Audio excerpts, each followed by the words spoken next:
Okay, I think we'll start and more people will join in as we go. So good morning, everybody. Welcome to episode 21 of the Teen Talks.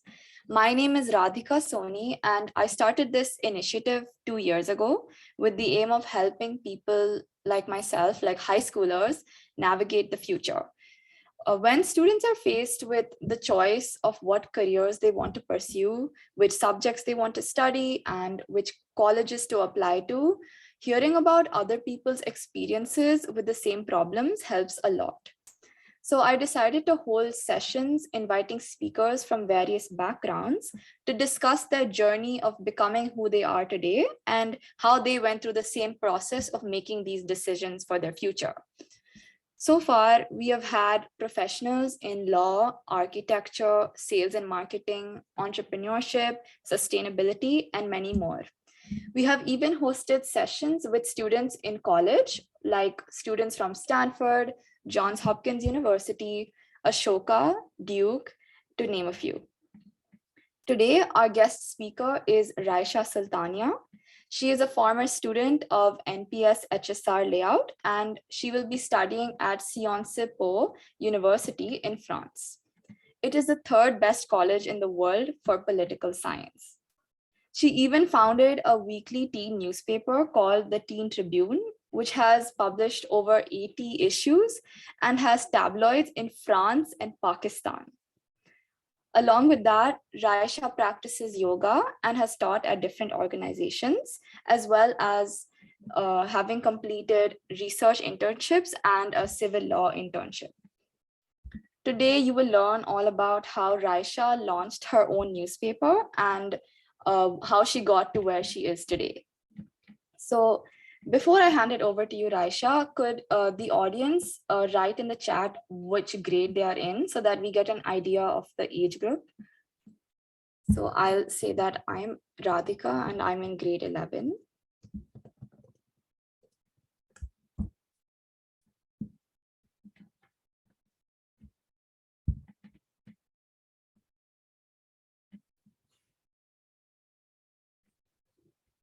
Hi Ishwa, hi Yug.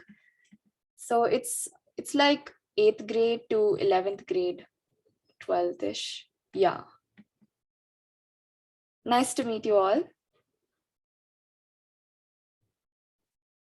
Okay, this is good. Yeah. Thank you so much. So let's start with the presentation then. Great. Thank you, Radhika, for that wonderful introduction. And I'm glad to see that, we've got such a diverse audience and quite a young audience as well. So it's really my pleasure to be able to talk to people who are students who are just going to, start making big decisions for themselves and are definitely not too late in, securing the future that you do want to have. So at any point while I am talking, if you have any questions, you can put them in the chat. I do believe there is a question and answer session at the end, so you can even save them up till then. But please feel free to make it interactive. I would love to hear your questions or comments, anything that you'd, would like to take back from whatever I'm speaking about. So shall we begin? 1 second, can I interrupt? Yes, please. Yeah, actually, I forgot to mention that there will be a question and answer session towards the end. So you can ask your questions directly to Raisha, and even in between the presentation, if you have any questions, you can put them in the chat or you can unmute and ask them. Yeah. Great. Sorry about that. Let's go. Okay, so I will start then. 1 second. Right. So hello, everyone. My name is Rysha Sultania. I just finished and graduated from 12th grade at NPS HSR, where I studied humanities, the humanities stream. So that's CBSE, and all of the subjects that I did were English, economics, history, psychology, and entrepreneurship. And we just got our board marks as well. So I graduated with a 98.6% aggregate. And I will be pursuing political science in the future at Sciences Po. which is a university for social sciences in France, where my course curriculum as such is a general social science program where I'll be studying law, economics, history, political science, and sociology, with a specific focus on European and North American relations and political issues. In the future, I do intend to use whatever I've learned to pursue journalism. And we can I'll speak a little bit more about why I've chosen political science for the same.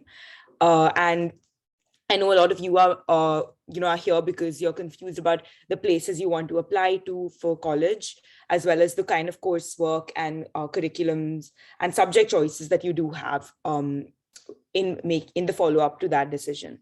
So just for context, the universities I applied to, I think we'll talk about more about this towards the end as well, were in France, Sciences Po, the UK, US, as well as India. So really a wide gambit. I did apply all over. And, I think that did have its pros and cons, which we'll also discuss as we go along. Yes. Yeah. So speaking about high school itself, so I've been in the CBSE curriculum my whole life. I did my 1st to 10th grade in National Public School, Koramangala. So the subjects that I studied in 9th and 10th grade were English, then social science. And within social science, we had history, geography, civics, and economics. But the paper itself is one. And then there's math. I do believe that now in 10th grade, you can choose between basic and standard math. So I did standard math, which is the math that qualifies you for, taking up science or all of more STEM related subjects, definitely. Then obviously science, which was your physics, chemistry, bio, but the paper again was one. And for our second language, we had a choice between Sanskrit and French. And given the fact that I'm going to France, I probably should have picked French, but I didn't foresee. And I picked Sanskrit, which was also very enjoyable for me because I'm someone who, as Radhika said, practices yoga, etc. So Sanskrit does give you a little bit more of an incline towards your own culture and traditions, which is very nice generally. So now in 11th and 12th, I actually, just to, give you all some backstory. So up till 10th, I was very interested in coding and, programming and all of that. And I was looking at pursuing that, at least in 11th and 12th. So initially, I did pick PCMC, which is your science with computer science, at NPS Koramangala, because NPS Koramangala offers science subjects and only science as a stream. So I did that for about 2 months and, sat an exam, and it was actually going very well. But then I realized that I am not actually very inclined towards computer science, and I didn't see myself working in that field for too long. Yeah, thanks Radhika for clarifying that. So yeah, obviously I picked STEM subjects, your physics, chemistry, math, and then your computer science as my elective. But then towards September of 2020, which is my 11th grade, I decided to switch to humanities because I saw myself working in that field for long term. So obviously that was a big decision to take. Because it entails switching streams and obviously also switching schools and teachers and all of that mid-year.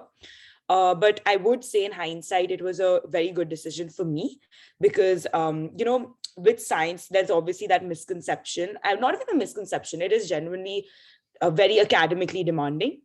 You have to put in the work, and if to succeed particularly, and it is difficult to continue to maintain consistency academically if you do not see yourself motivated or actually getting something out of it. And that's what happened for me, wherein I found myself losing interest in studying. And I've always been someone who really is more of an academic person. I enjoy studying, etc. So I was very shocked with this change in that science brought in me, where I was losing interest in studying, etc. And I thought that I should pursue a stream that actually stimulates me, and that's why I switched to humanities mid semester. And my school was very, very supportive in that decision.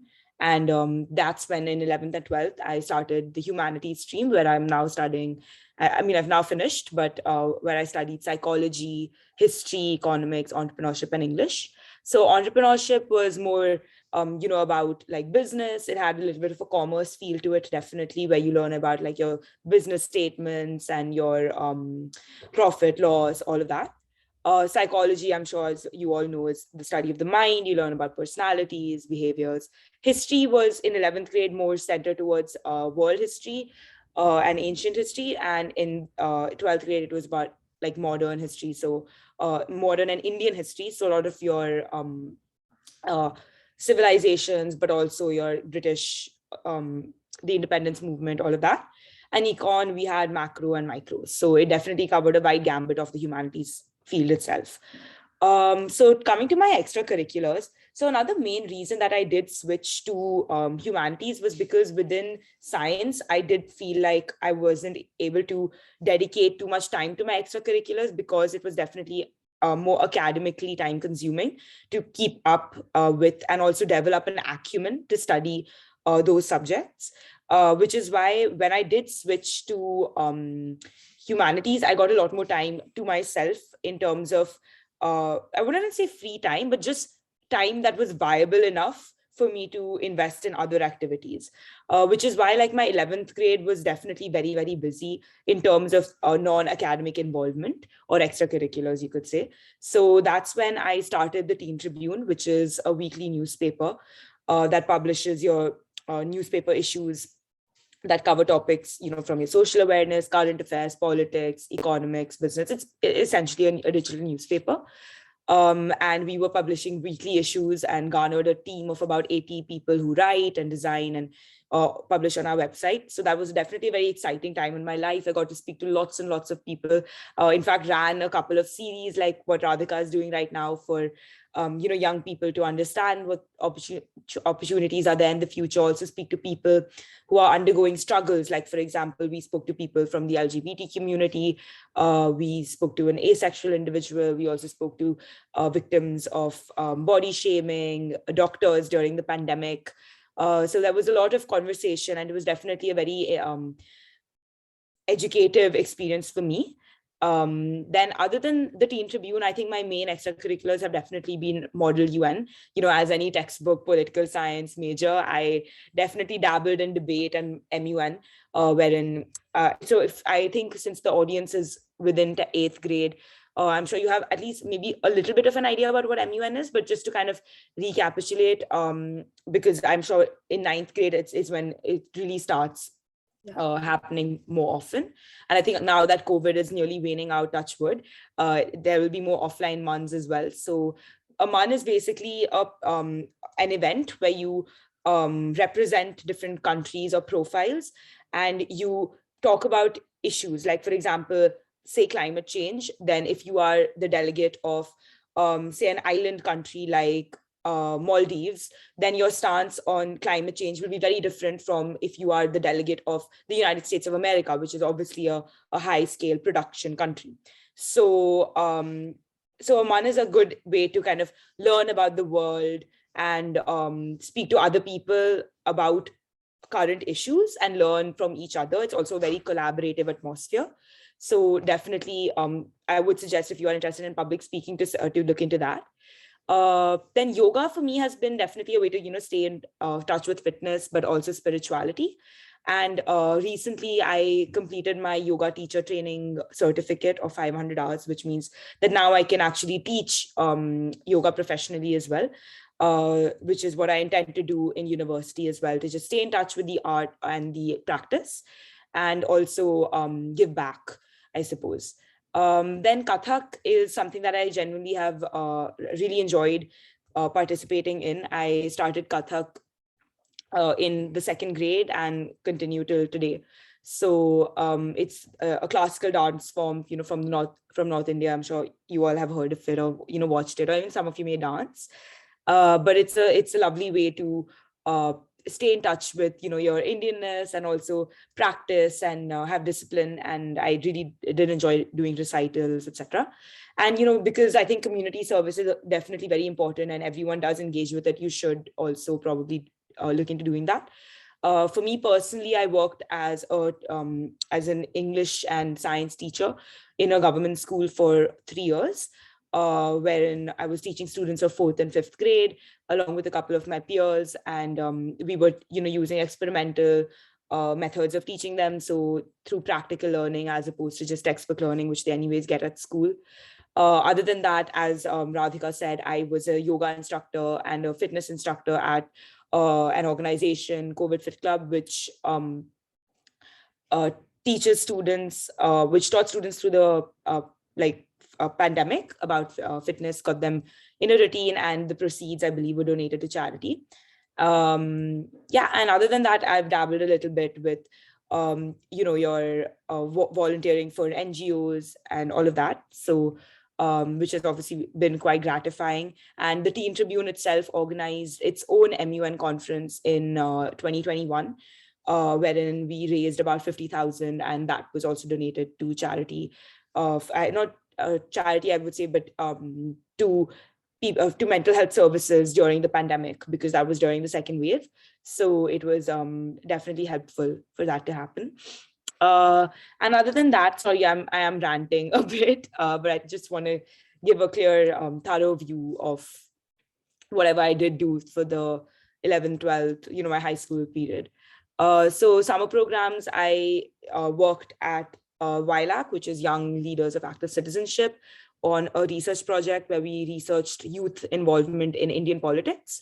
It was very, very fruitful for me, because the Teen Tribune deals with the youth. So it was a way for me to connect, what the actual on-ground reality of youth engagement in Indian politics is, to how the trends that I saw in what the youth is interested in through the Teen Tribune. And that kind of gave me a concrete idea about what I want to work as in the future, which is, a journalism, which is, as a journalist, to kind of incite and engage the youth more in the current affairs and in the citizen life of their countries. So internships, yes, I did also do a couple internships. I did a law internship again in June 2021, where I kind of worked with a civil lawyer on cases. I researched about research past cases and precedents on, divorce, domestic abuse, separation, custody, all of these civil issues. And it was definitely, again, very, very interesting, because it was a field that I hadn't really dabbled in before. We don't really get a chance to do this kind of practical work at school. And really going out in the real world, working with professionals, it does add to your on-ground and tangible skills. So that's definitely a yes in my books. And lastly, AP courses, no, I didn't do them. I think there's a slide later to discuss more, but yeah, I didn't do any AP courses or give any AP exams. Also, like in CBSE, there are no possibilities to do like AP or like higher level. I know in IB, you can pick like higher level math, standard level math, all of that. But in CBSE, at least, it's like your examination levels or class levels are pretty standard. Yeah. So yeah, we'll just finish the slide and then I'll ask you a few of my questions. Yes, that's great. So yeah, in high school, again, I did write the SAT, I chose to write the SAT over the, oh no, I forgot what the other exam was. Over the ACT. Yes, because I am more linguistic in nature, in the sense I prefer English and have always had more of an acumen for languages as opposed to sciences or math. Which is why I felt like the ACT, which is more technical, it has more math concepts, was not a good fit for me, and I preferred to do the SAT. I did take coaching for the SAT, where I studied at Reviser. So initially, I intended to give the May 2021 exam, but then the second wave set in, so all the exams were cancelled. And to my dismay, I had to postpone and write it in August 2021. So yeah, I think I would definitely recommend coaching, only if you believe that it will help you be more disciplined and be more consistent with your preparation. Because the thing about the SAT is that it's not an exam that's testing your intelligence at all. It's an exam that's just testing whether you can give an exam or whether you can write the SAT, because it's a standardized test. There is always just one right answer. And honestly, there is a technique to finding that right answer that does not change. So once you crack that, it's relatively simpler, and with practice, it just becomes second nature. And having some persistence to do that is definitely helpful. I just wrote the SAT once because honestly, after the postponing, it felt like I had written it multiple times. And by August, I was just done and I just wanted to get it done with. And luckily, I did get a score that was satisfactory for me. So I didn't want to rewrite it at all. And by then, there was no like the SAT essay section had been cancelled. So I didn't have to write that either. I didn't write any subject SATs, just the standard SAT. And AP exams, I didn't write. I didn't write them particularly because I did not intend to apply to the United States or to US. So I did know that for me, it was kind of a waste of my time.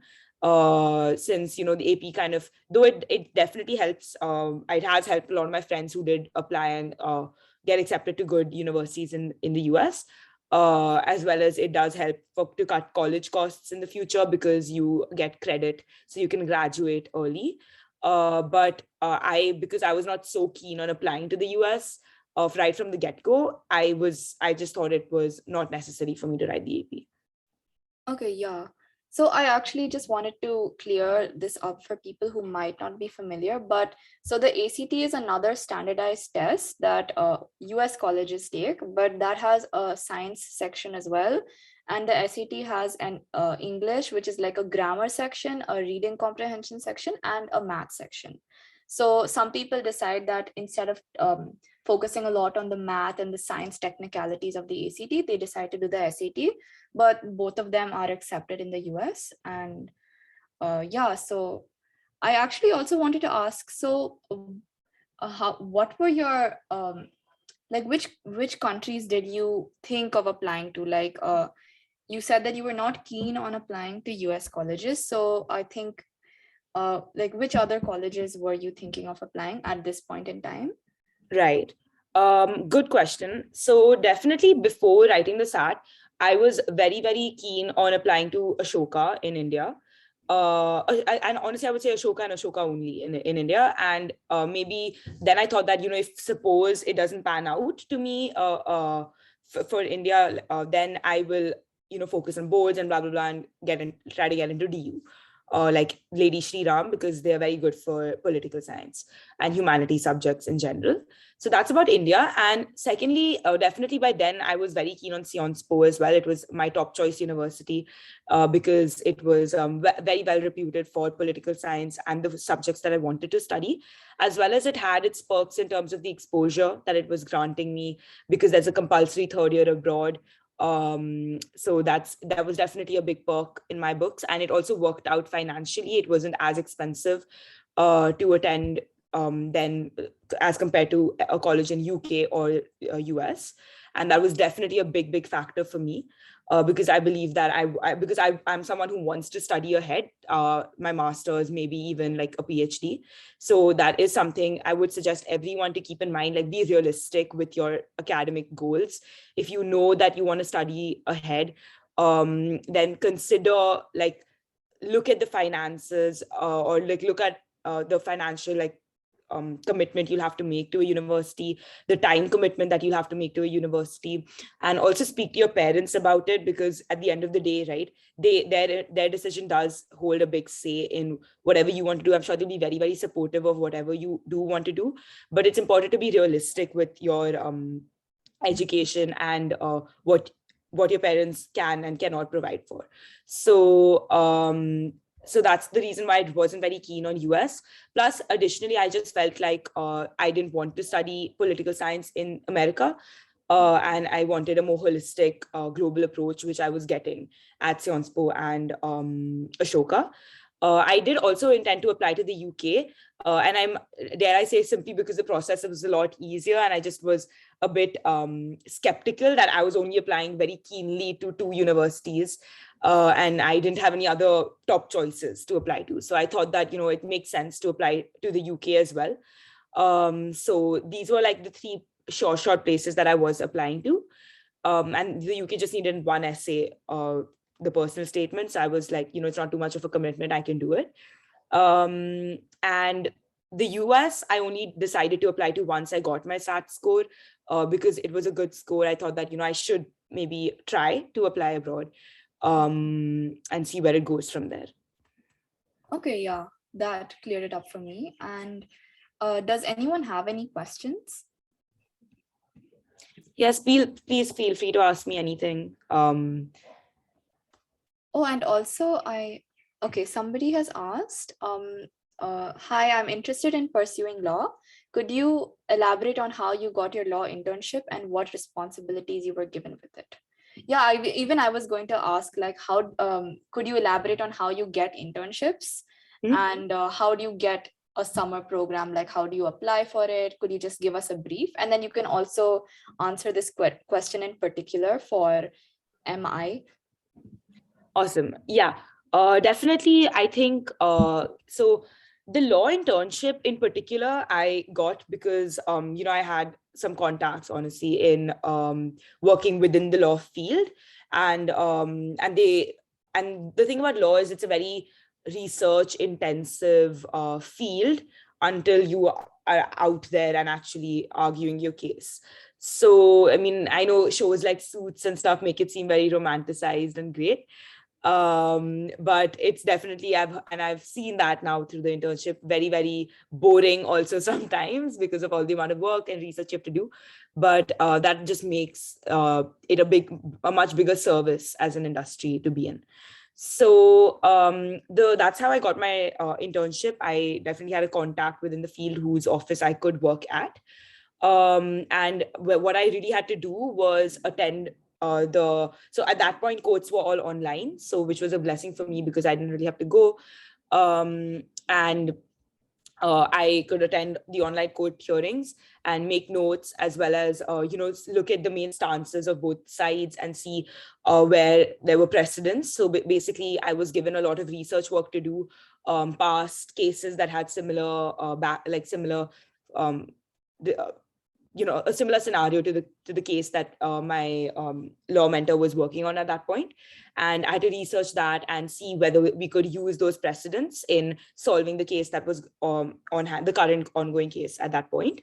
So I was working on a case, it was a custody case, wherein we had to look at the past, the history of the current case, and also see the ways to overcome the bureaucratic difficulties of securing the custody, helping our client out with past behavior of their partner, all of that. So it was definitely very interesting in that sense. And my role was definitely more research oriented. Now coming to how to get internships, I would say, firstly, you just have to be vigilant about what's going on around you. A lot of times schools offer opportunities for like summer programs or like sort of like extracurricular engagement, which you should not pass up. There's also fests and stuff that you can get involved with. That's within school already. Then, things like, I think there are a lot of competitions that go on that are really prestigious. So if you're into, say, business, you can do the Wharton, the UPenn Wharton School of Business. They have investment program, if I'm not wrong. It's a competition. Then for humanities, there are a lot of essay competitions. There's the John Locke essay competition. For philosophy, there are just always research things going on. I think there's the breakthrough challenge for science. So there are some like famous things that are very Olympiads, of course, for science again, that are very, very like reputed and as I said, prestigious, that you can look into. But other than that, there's always like, research papers or stuff that you can get involved with additionally and externally. And like the YLAC project, or even working at a college like Ashoka has a summer research program, if I'm not wrong. Then a lot of US universities do these programs for high school students. So all those are very expensive though. All of the college ones, even the Ashoka one to a certain degree, is definitely that you have to pay and invest. So I would say like try to look for opportunities again that are feasible for you. You can do online courses, stuff like that, and bring up your knowledge about the real world. and the field that you're interested in. And then look and hunt for opportunities like that. I would say also like maybe create a LinkedIn account. We're still very young, so you don't have to yet. But, eventually in 11th, 12th grade, you all can create a LinkedIn account. And then it does get a bit easier also there to find internship opportunities. Obviously screen them because it's not always very safe. But if it's remote, then it's easier for you to find something that's suitable to your interest. So, and other than that, like honestly, so many student organizations are going on right now. Shameless plug, the Teen Tribune is also hiring right now. So you can engage with these kind of organizations and work there, write for blogs, or work with NGOs or student pages, and help out there. So there's a lot of opportunity to get extracurricular engagement, is my point. Yes. Thank you for answering that question. I hope it helped everyone. And somebody has also asked, if you were doing PCMC, how did you find that you were interested in social science? Was it like a thing you did in your free time? Great question. So for me, as I said, like I've always been very interested in the arts. I am someone who really likes writing a lot. So I would that's something I'd kept up throughout, since 5th, 6th grade. And MUN was something I started in 8th grade itself, 8th, 9th grade. 9th and 10th, obviously I took it up more seriously, and I generally really enjoyed debating, talking about the world, and problem solving current ongoing issues. So that was somewhere where I developed an acumen for these subjects. And, you can generally tell which subjects are more interesting to you. I was that person who would not sleep in history class, as opposed to my peers. But the reason why I chose PCMC was because I also had a very strong interest in coding, and I did do a lot of coding classes, and do it in my free time as well. And I thought that it is something that I could pursue seriously in the future. And obviously it is a well sought after path in India. So that's the reason why I got into PCMC. And I also thought that it would keep my options open, because I was a bit unsure about what I want to do. And I thought that, if I do science, then a lot more lines are open to me than say if I do humanities and single all the science and commerce options out already. So, but the reason why I did switch was because I realized that I did not want those lines at all, the science and this path. I didn't see myself working in corporate or in firms and coding, etc. I think it's a lovely occupation to have, and it's obviously booming and just growing and getting more interesting. But I did not see myself as someone who could work in it long term, and I didn't want to commit more time to it, which is why I decided to switch. And I thought journalism, because it's something I've always been interested in, was a good place to go. And that's why I switched. I hope that answers your question. Yeah, so I think what I got from it is that you have to be really honest with yourself. Mm-hmm. Just be realistic. Don't lie to yourself and say, okay, if I take engineering, I'll definitely Very true. like, don't go, like, of course that there is it is a booming field, but you have to make your decisions based on your own interests and how much you will enjoy it. Very true. I think, as you said, you have to be honest with yourself. You also have to be self-intuitive. You have to understand yourself a little bit. So there are two aspects that come in here, which is one is interest and one is aptitude. So you need to find a middle ground. So interest is something you genuinely like to know about, like to do, like to study. And there's aptitude, which is subjects you are actually good at. So or subjects you perform well in. Not just I'm not talking about like your grades and all of that too, but more so about places where you feel like you actually have a positive impact. So when these two meet, then there's more chance that you're picking a field that actually works for you. And now that you all are in 8th grade, I think it's a great place to start to understand yourself a little bit more in terms of both your interests and your aptitude. You'll see it in the events that you participate in, the things that catch your eye, the subject topics that you want to know more about. Be watchful of what content you consume in terms of what really sparks your interest, and pick something that kind of aligns with your future goals and what's important to you with that. All right, yes, thank you so much for that. And we have a few questions on extracurriculars, like, so somebody has asked, could you share your MUN experience? And people have also asked, like, when did you start focusing more on extracurriculars and how much they helped in securing admission for your college? Great. So I'll start with the second question first.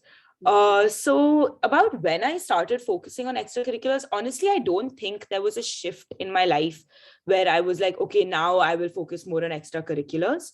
I've always been very, very active in the school sphere, like participating in events, like be it inter-school or intra-school, whatever it may be. In terms of sports, I didn't ever do like a sport professionally or to a large degree. But I did do a lot of cross country, long distance running. So I did do that to a certain degree on school level, as well as was part of a few school teams wherever I could be.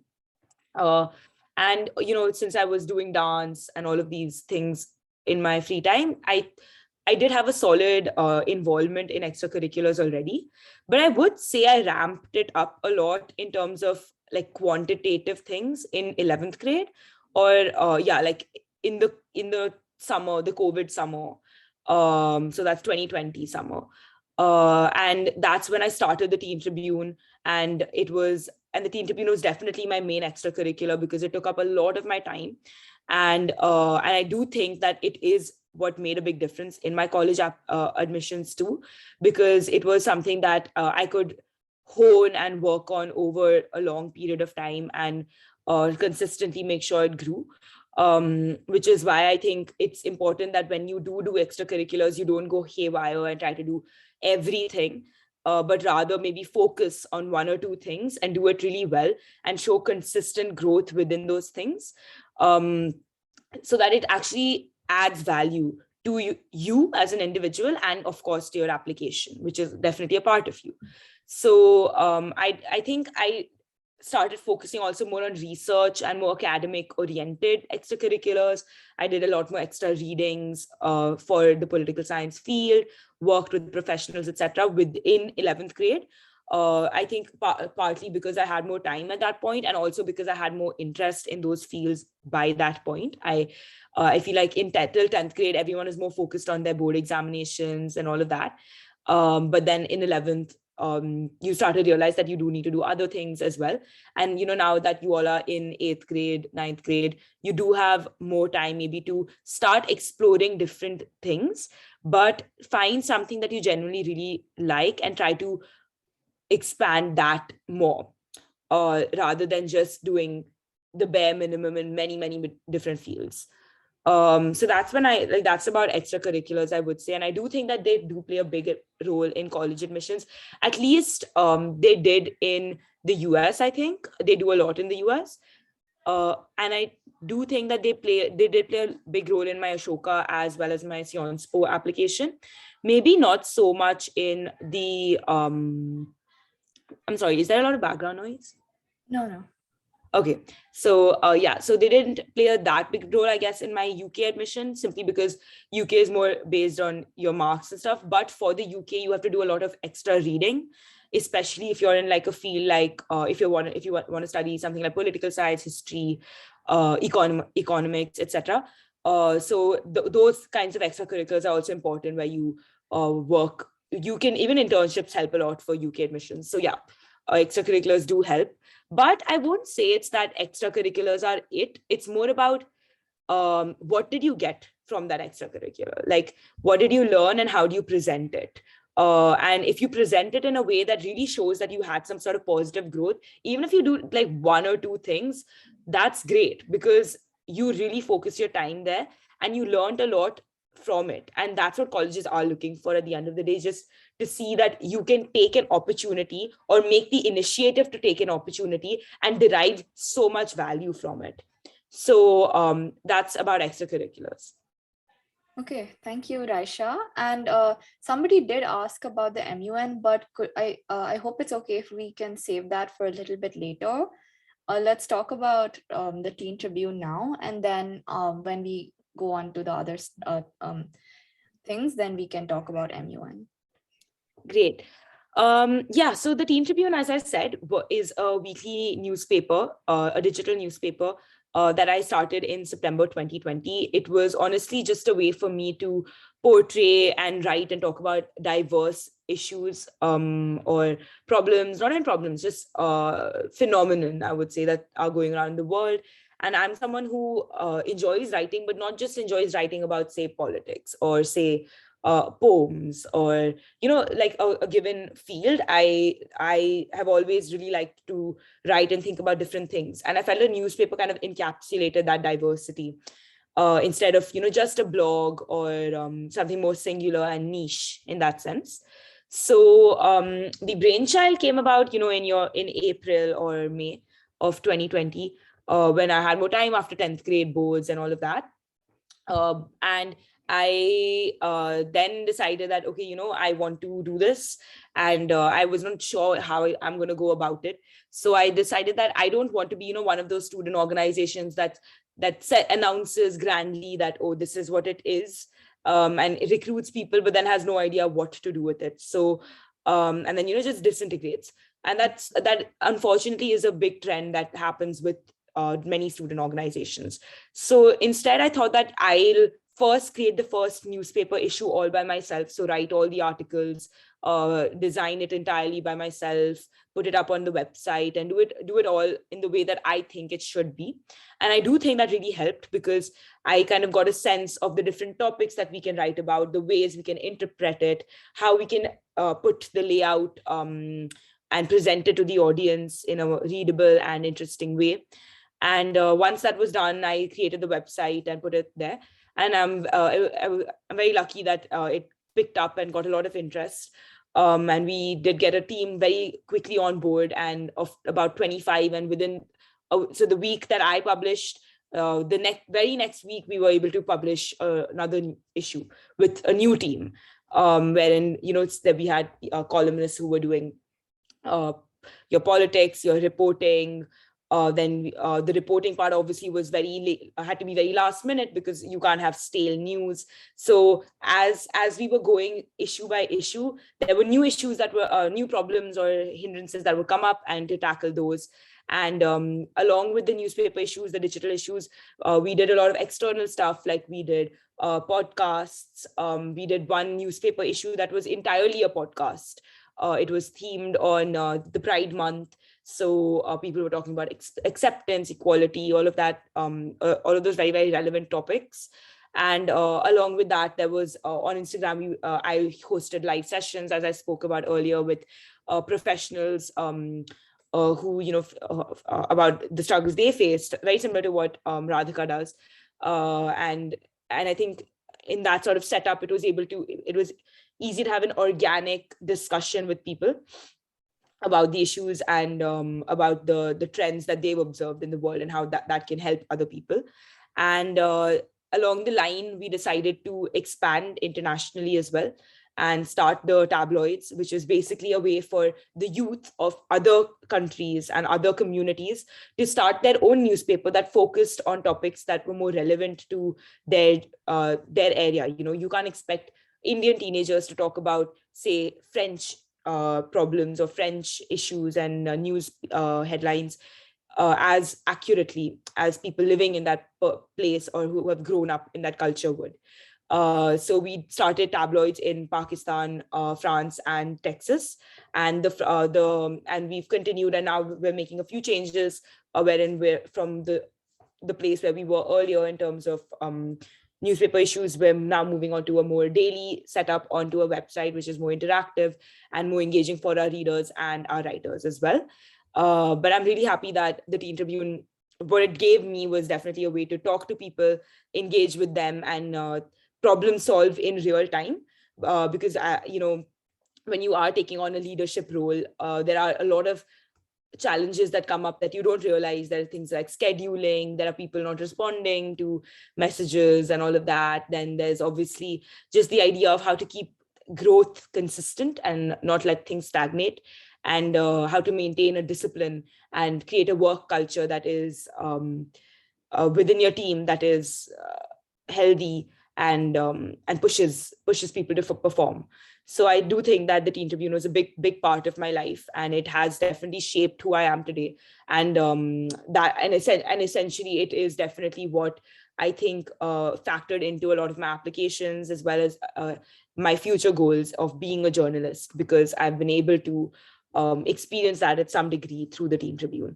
And we published 80 newspaper issues and garnered a monthly audience of over 3,000. So it definitely did pick up and grant me that sort of platform, and a lot of other people that platform, because the team is fantabulous, and everyone kind of adds to each other. So it's definitely been a great experience for me. And again, if any of you are interested in writing or even designing, even computer science students, if you're interested in website making, these are all spots that are opening up as we're shifting towards a new phase within the Teen Tribune. So if you're interested, you can reach out to me, and we can talk about that. Thank you so much for that outline. And does anyone have any questions? We are kind of running short on time, so let's move on to the next few slides. Sure.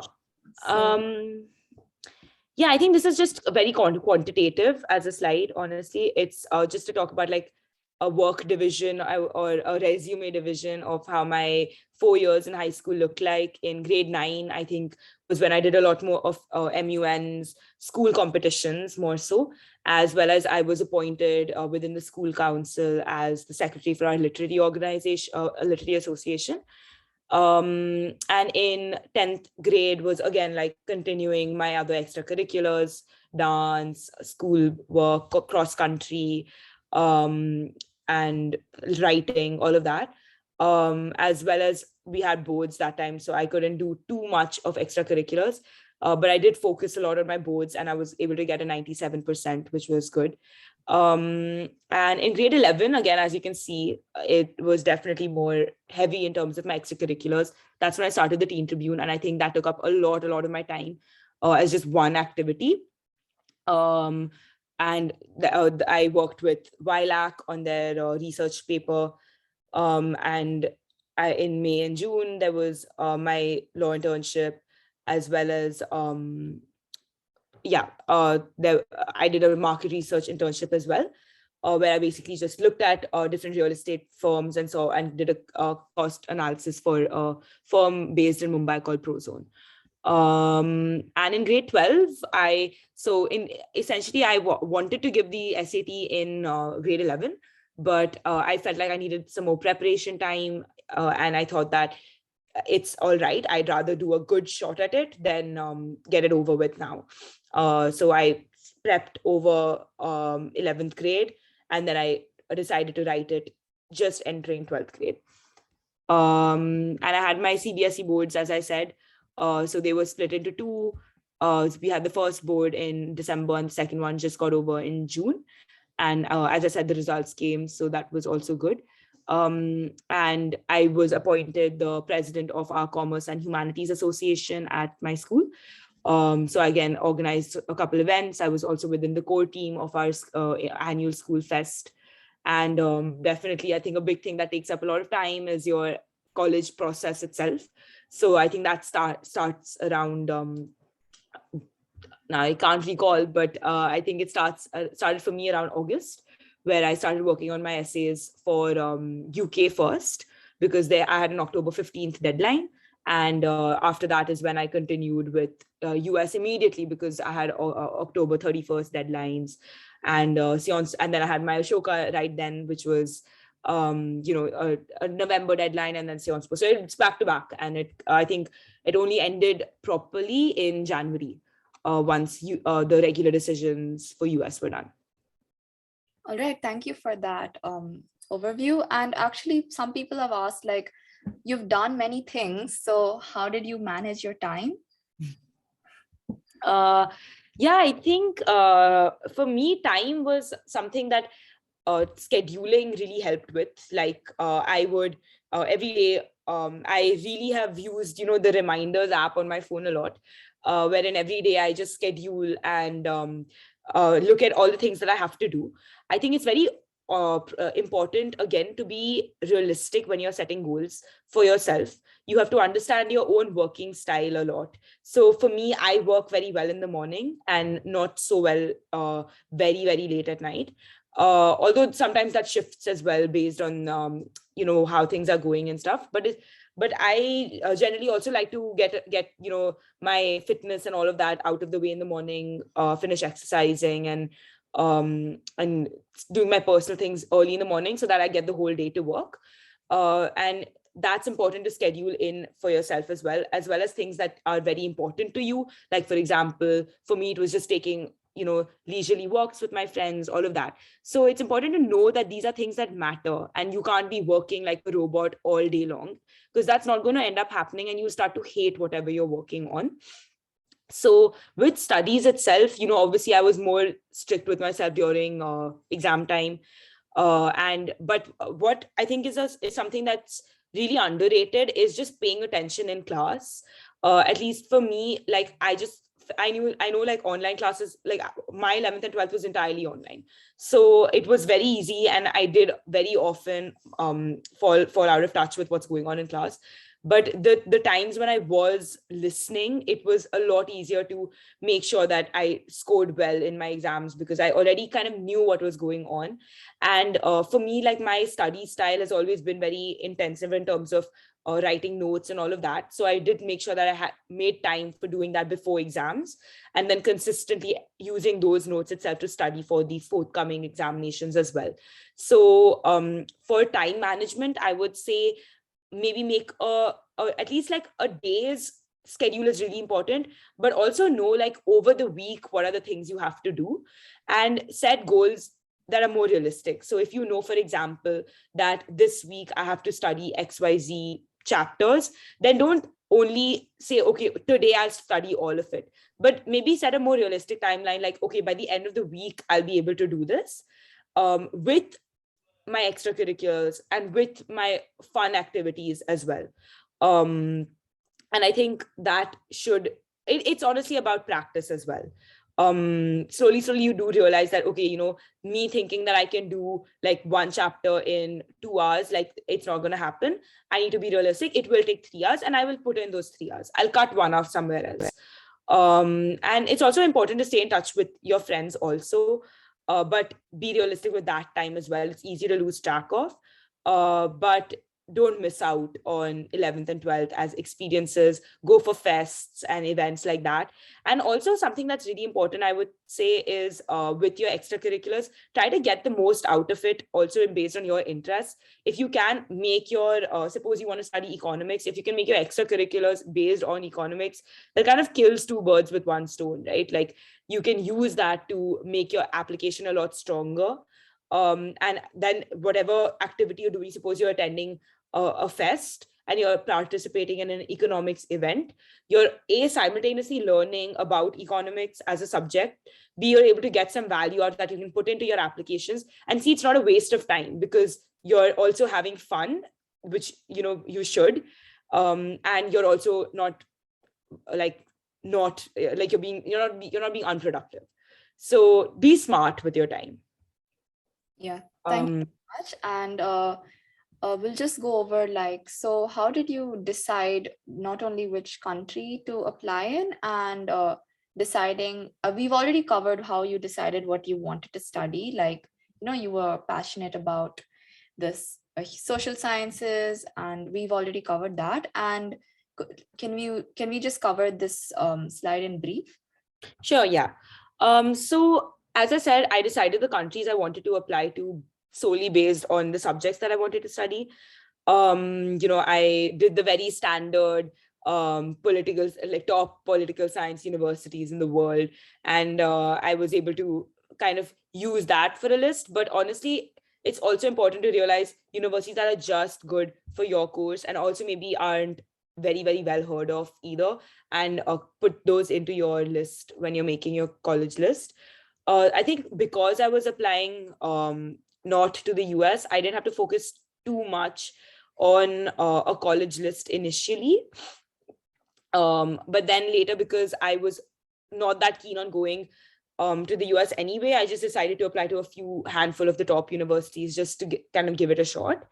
And for the UK, again, like I did it based off of my grades as well as my just again like a top choice, and you make your safeties and targets based on that. And the course too. So a lot of universities in the UK, I was applying for PPE, which is philosophy, politics, and economics, a joint course. But some of the universities, like for example LSE and UCL, I couldn't apply for PPE there because I needed to do math, and I didn't have math in 11th and 12th. So it's important to look at your subjects and see what qualifies you where. And for France, like for Europe, I was also looking at the University of Amsterdam. But then because of the admissions timeline, I knew that I would have my Sciences Po decision way much before that. So I didn't really follow through with that. So it's important, I think, to put it in brief, to make a college list. First, look at the timeline of particularly if you're applying all over and like me and not just in one country. It's important to look at the timeline of applications and time it according to high priority also, like your top choices, and also be realistic with the amount of time you have. I did not have a college counselor, so I kind of had to do the scheduling and picking colleges on my own. So I know a lot of people are like in the time when you are deciding whether you want a college counselor or not, and frankly I can't advise you for or against it. The reason why I didn't take a college counselor is because I believed that firstly, I was not applying to the US, so I did not think that I really, really required it. Secondly, I kind of felt like I had enough information about all of the universities that I did want to apply to, and I've kind of always found writing to be one of my stronger skill sets. So I thought that college counselors usually just help more so with the essays, and that is something that I honestly think I could tackle on my own. And that's the main reason why I didn't go with a college counselor. However, if you feel like a college counselor will be able to help you with your scheduling and your essays, and help you be more organized in that sense, you can look at it as a viable option. Most of my friends who went abroad had college counselors, but personally I didn't need it, so I stayed away from it. Does the board you study in make a difference? I would say so, in terms of the access to opportunity you get. I think if you're, say for example, studying in IB, you automatically have to do things like CAS, wherein you have to do a lot of extracurricular activities or like community service, which does add to your application. But honestly, most of my friends who also studied CBSE with me are going abroad. So it's not like studying an Indian board disqualifies you in any way or discredits you from being able to go to the best of the best universities abroad. Simultaneously, a lot of friends from IB are going to universities within India too. But I do know that is significantly difficult if you want to study in like your national universities like NLU. If you want to study at DU, your IITs, it may be harder to go from IB to these universities than it is to go from CBSE or national boards, ISC, to universities. And lots of people, I included, have done that. So where did I apply? In the US, I applied to USC and a couple of the IVs, as well as Northwestern and Georgetown for political science. I was accepted to USC. Everywhere else I applied with financial aid. I was deferred at Harvard. Then the UK, I applied to LSE, UCL, King's, Warwick, and Oxford. I was accepted to UCL, King's, and Warwick. In France, I applied to Sciences Po, and in India, Ashoka, both of which I've been accepted to. All right, thank you. And let's just quickly move on to the next slide so then we can cover the audience questions. Oh, yes. Yeah. Yeah, how I decided to study abroad. So honestly speaking, I was very, and my parents also were not very keen on sending me abroad in 9th and 10th grade. And I was fine with that because I was very keen on studying at Ashoka, since it had a very liberal arts curriculum that I found very intriguing, and subjects, and obviously it's very well known for political science too. So I was very keen on Ashoka at that point. But when I looked at Sciences Po in particular, it kind of ticked the boxes in terms of affordability as well as access to opportunity, and I would say reputability. So that's when I decided that I could study here, but I had to definitely have an honest conversation with my parents about that, because they had their own concerns about going abroad, and it is very, very far from home, and we don't know anyone there. So it is a struggle to go there. But once I looked at the course and really was going abroad for the course and not just to go abroad, that's when I think I knew that this was the right decision for me to make. But I think even I wasn't 100% sure whether I was going abroad even until the decisions came out. And after that did after I did get my decision to both Sciences Po and Ashoka, I had to kind of weigh the pros and cons and decide based on the coursework and the access to like the exposure that I would get in France, which was definitely more than that I would be getting at Ashoka. And I will be studying political science in the sense it's a general social science program, as I said.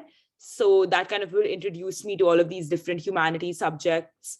And later on, I intend to major in politics and government because I want to take up journalism and particularly political journalism. So I believe that studying the subject itself will give me a good backing to write and to assess the world later on, rather than just doing mass communications, which is little bit more generalized in terms of or actually more specific to journalism. I want to keep my options open also for research, academia, all of that. So I think political science is a good front foot in that. And my thoughts on living away from home are it is nervous, obvious. I mean, I'm nervous, obviously. I leave in a week. So it's coming soon, and I think it's going to be a challenge to be in a place that's not India, because I've grown up here my whole life. Literally, I'm very quintessentially Indian in that sense. I'm gonna miss Bangalore and our weather and all of that, and definitely my friends and family. But I think it's also an exciting challenge, particularly when it comes to France. The language is not English, so I'm going to have to learn French. I have been learning French, but also pick up a completely new language, culture, way of living. And I think that will just make me a more well-rounded individual in the future. So it's a short-term challenge for like long-term rewards, I suppose. Yeah, definitely. I think that really sums up this whole, question of do I apply abroad? Do I not? It's really about your personal views. Like, do you really want to live away from home? Are you okay financially with that? And whether it will benefit you in the long term. Definitely. Also, whether, what your long-term goals are. I mean, obviously, at 8th, 9th grade, even 12th grade, to be honest, you don't know exactly what you want to do. But if being close to your family, friends is really, really important to you, even way, way far off, then it's important to see, where you want to study and what kind of opportunities you want to participate in. And as you said, like financially as well, it's important to have that conversation with your parents, and then decide. Yeah. And I think the world is our oyster in that sense. Like, we all are lucky to have the opportunity to go abroad. but not going abroad doesn't disqualify you from any kind of lifestyle or any kind of exposure and opportunities that going abroad does. It's all about your own priorities and where you see your life going at what pace. Yeah, definitely. And let's go to the last slide, like basically just advice for us. Oh, and I wanted to ask, are you an Indian citizen? Yes. Okay, so just to that's Yeah, also for kind of context. yeah, for context. Definitely. Yeah, so do you have any advice for us? Yes, I mean, I don't know actually. Like if I'm sitting right here, if someone told me to go through the college process again, I frankly don't know if I would be able to. It is a demanding time, but everyone does it and it just happens. So have faith in your own abilities, I would say. Know that things will work out for the better. And there is no perfect college for anybody. There is always going to be something better at some place and something worse at some place, and keeping that in mind, you need to find a college that kind of fits at least to some degree, like your preferences of everything, not just the course but also things like the weather, the food, the people going there. That there are, whether are you a mountain or a beach person, like all of these things, they really matter. So when you are deciding your college, which is a lot later, that's important. But at the 8th, ninth grade phase, I would say be open to exploration. You have the ability and the capacity right now to really try all kinds of different events. Try the MUNs, try the debates, do dance competitions, beauty pageants, and there's just so many things you can do. Community service. Don't limit yourself to one kind of life or one kind of decision.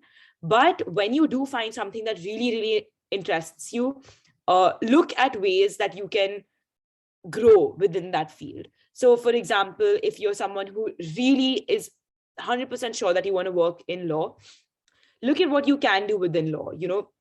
Read about it, speak to people, interning. All of that is definitely great. Even just like alternative things, like for example, if you can find a way to combine dance and science, or like write some sort of paper about it, research about it, like there are lots and lots of different things that you can do.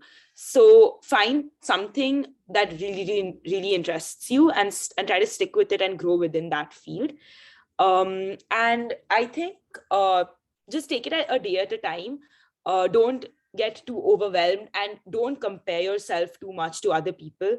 I know everyone is kind of doing it is a competitive cutthroat world out there.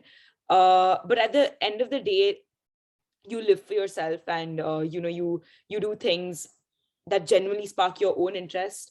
And that doesn't mean anything if someone else's interests are more conventionally cool, or seen more reputable. And even after college, like colleges are evaluating like millions of students, and your application gets maybe 5 minutes of a look.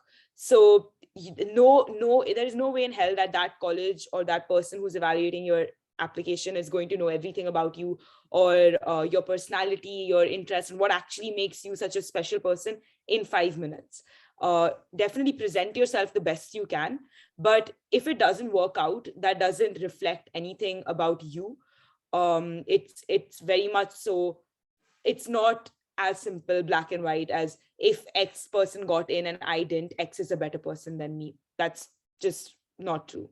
And it's something that I kept thinking, and I think it that's negative. That's a negative thought to build your life around. But have fun with it also. And as I said, like find work-life balance, meet your friends, and and make memories through high school as well. You're all are lucky that you're gonna get hopefully a normal high school experience, not online. And yeah, I think just have fun with it. Yeah, thank you so much for especially saying that just because somebody else gets into this good college doesn't mean that they are better and you're not worth, something. Like, do not equate, like, these results to your self-worth, I think is a very important thing to remember. And yeah, so thank you so much for that. And let's just finish off the a few questions that the audience had that we missed out. So like one of them was for somebody in 10th grade, when do you think they should take the SAT? Uh, I mean, I don't think I can give you an objective answer, but I would say maybe 11th grade is a good time. I remember when I was deciding when to give it, I thought 11th grade would be a good time to finish, because in 10th grade, you can study in the summer and then write it in 11th. Obviously, that didn't work out too well for me, because I was still deciding where I'm applying and all of that.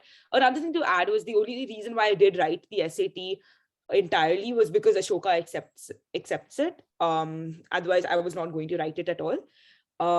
But yeah, so when you're deciding your time, I think just a time where you feel like you can commit the most to preparation is helpful. Obviously, there's not going to be any period in your high school career where you're going to be completely free to be able to dedicate time to only the SAT.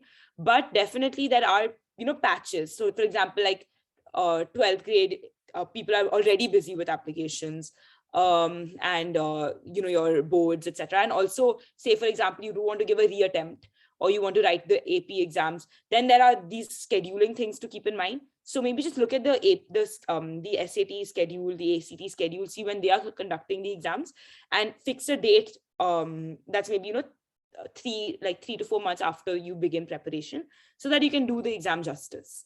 But I would say that maybe after 10th is a good time.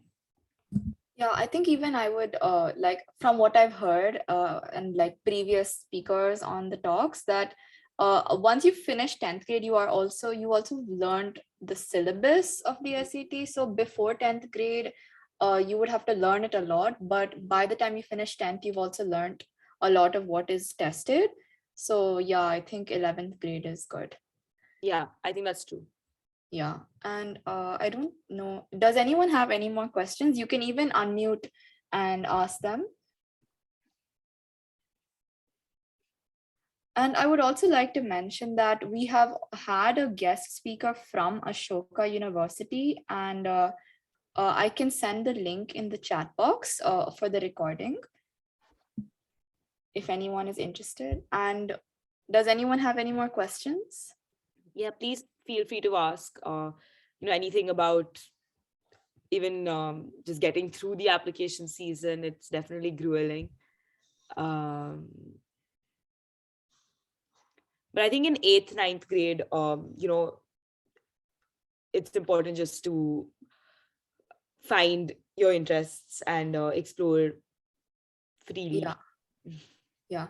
Wait, okay.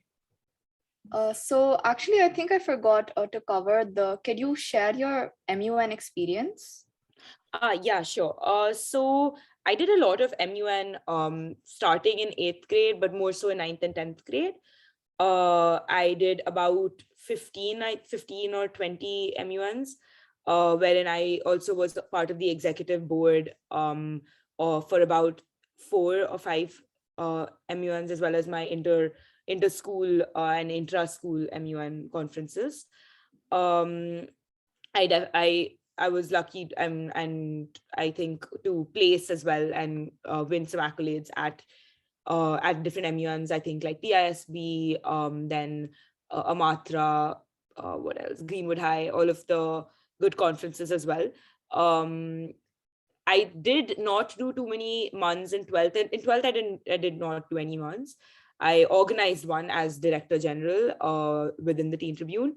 So that was a 2-day conference, and it was a great experience for me to get some idea on operations and coordination, leadership. So within MUN itself, I think there's a lot to learn. You can be a speaker, delegate, and actually participate and gain skills like that, like public speaking and research. And you can be on part of the executive board, judge other participants, and again gain some idea on like leadership there. Or you can even be part of the secretary general or the secretariat, which actually organizes conferences. So there's a lot to learn from that. And because I was part of all the three different things, I think it really gave me a very well-rounded experience of MUN in general. Yes. Thank you for that. And if there are no more questions, I think we can close now. Anybody with any last minute questions? I've even sent the, oh, sorry. Yes. No, I was just saying, if you have any other questions later on or would like to speak one-on-one or anything like that, I think Radhika has sent my contact too. Actually, no, I haven't. But Okay. if you want, you can put in your email ID in the chat, like, or some other means of contacting you. Yeah, I've shared my email, so you can just drop me an email and we can talk if there's anything more specific that you'd like to talk about. All right. So I don't think there's any more questions. So thank you all for attending, and a big thank you to Rysha. So I just want to say I really appreciate you for putting this time and effort in to give us such an insightful and informative session. And this has really helped me, like, offering a glimpse into the world of college applications and humanities, what kind of subjects you can major in as well. And thank you so much for that. I really appreciate it. And thank you for the audience for tuning in today. I'm grateful for your continued support, and I hope you all learned something valuable in today's session. So thank you again, Rysha. Thank you to the audience for attending, and I'll keep you posted for the next Teen Talk. Thank you, Radhika. It was great being here. And thank you to everyone who joined in.